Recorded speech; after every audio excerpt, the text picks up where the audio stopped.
কদিন ধরেই মনটা চাইছিল শহরের কোলাহল থেকে একটু দূরে কোথাও যাই। খুঁজতে খুঁজতে পেয়ে গেলাম কালনার খুব সন্নিকটে বৈদ্যপুর বলে এই গ্রামের এই সুন্দর মন্দিরটির ঠিকানা। তা আমরা সকাল সকাল আমি আর গৌতম বেরিয়ে পড়লাম সকাল 7টায়। আমাদের গুগল ম্যাপের ডিস্টেন্স দেখালো 55 কিলোমিটার, যেতে টাইম লাগবে দেখালো 1.5 ঘন্টা।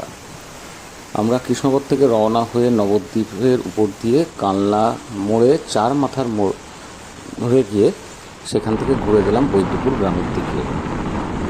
বেশ প্রকৃতির শোভা দেখতে বেশ ভালোই লাগছিল। সকাল সকাল আমরা যেহেতু বেরিয়েছিলাম সকাল 7টায়, আমাদের মোটামুটি আইডিয়া ছিল 8:30 পৌনে 9টার মধ্যে পৌঁছে যাব। এই যে মোড়টা আপনারা দেখছেন এটাকে বলা হয় টালার মোড়। এখানে এই যে বৈদ্যপুর রথতলা লেখা আছে, এইখান থেকে আপনাদের ডান দিকে ঘুরে যেতে হবে। এখান থেকে মোটামুটি আপনারা 1 কিলোমিটার গেলেই মন্দিরটি পেয়ে যাবেন।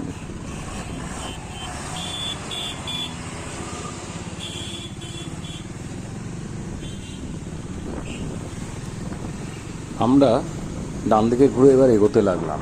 ডান দিকে একটি স্কুল পড়লো, স্কুলটা ছাড়িয়ে আমরা যেতে লাগলাম। আর ভাবলাম রাস্তাটাও আপনাদের সাথে শেয়ার করে নিই, যারা আপনারা প্রথম যাবেন সেক্ষেত্রে হয়তো ভিডিওটা দেখা থাকলে আপনাদের রাস্তা চিনতে অসুবিধা হবে না বা বুঝতে অসুবিধা নয় যে আপনারা ঠিক রাস্তাতেই আছেন। তো স্থানীয় লোকদের কাছে জানলাম এখান থেকে মোটামুটি 10 মিনিটের মধ্যে আমরা পৌঁছে যাব।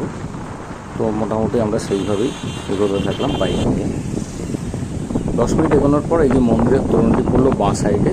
এই যে মেন রাস্তা, যে রাস্তা ধরে আসছিলাম, এই তোরণের ভিতরে মোটামুটি 200 মিটার গেলেই মন্দির পড়বে। ভিতরে এই সুন্দর মাঠ, তার মধ্যে বাগানের মধ্যে দিয়ে আমরা এগিয়ে চললাম মন্দিরের দিকে।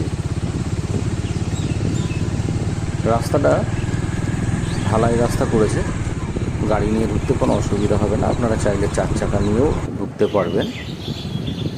এখানে গাড়ি রাখার জায়গাও বিস্তর।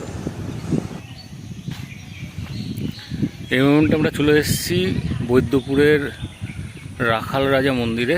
এই মন্দির চত্বরটার বাইরেটা আপনাদের দেখিয়ে দিচ্ছি। তার আগে আপনারা যে আসার রাস্তাটা সেটা দেখেছেন বাইকে আমাদের। আমরা এখানে বাইক রেখেছি, এই যে আমরা দুজন এসেছি, আমি আর গৌতম। তো এই যে আমাদের এখানে বাইক রাখা রয়েছে, ডোমিনার 250, আর এদিকে বাকি বাইকগুলো সব রাখা। চলুন এবার আমরা মন্দিরের ভিতরটা দর্শন করি।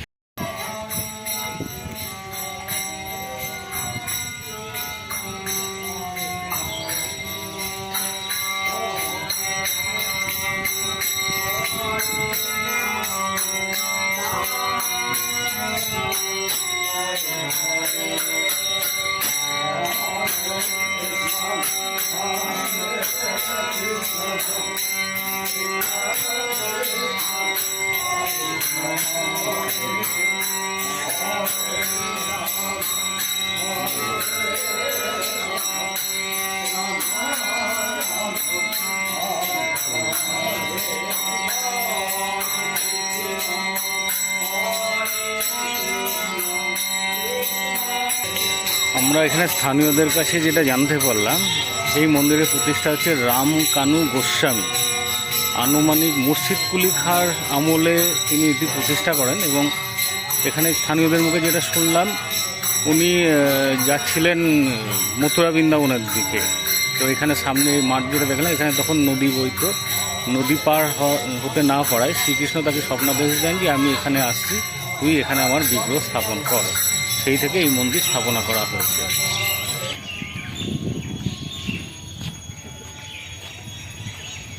এখানে একটা সুবিশাল বটগাছ দেখছেন, এই বটগাছের নিচে আমরা দাঁড়িয়েছি। এইখানে সামনে মন্দির, আর এই পাশে একটা কৃষ্ণ মন্দির রয়েছে। আমরা সেই দিকে যাচ্ছি কৃষ্ণের মূর্তি দেখতে। আমরা সামনে এগিয়ে চললাম গিরি গোবর্ধন মন্দিরের দিকে। আর আপনাদের একটা ইনফরমেশান দিয়ে রাখি, আপনারা যারা দূর থেকে আসবেন মনে করছেন, এখানে চাইলে আপনারা কুপন কেটে ভোগ গ্রহণ করতে পারেন। এখানে ভোগ গ্রহণের ব্যবস্থা আছে। আর ভিডিওটি সম্পূর্ণ দেখে জানাবেন আপনাদের কেমন লাগলো। অবশ্যই আপনারা লাইক, শেয়ার, কমেন্ট করুন, সাবস্ক্রাইব করুন আরও নতুন ভিডিও পেতে। সঙ্গে থাকার জন্য ধন্যবাদ। শুভ দিন কাটুক আপনাদের সকলের।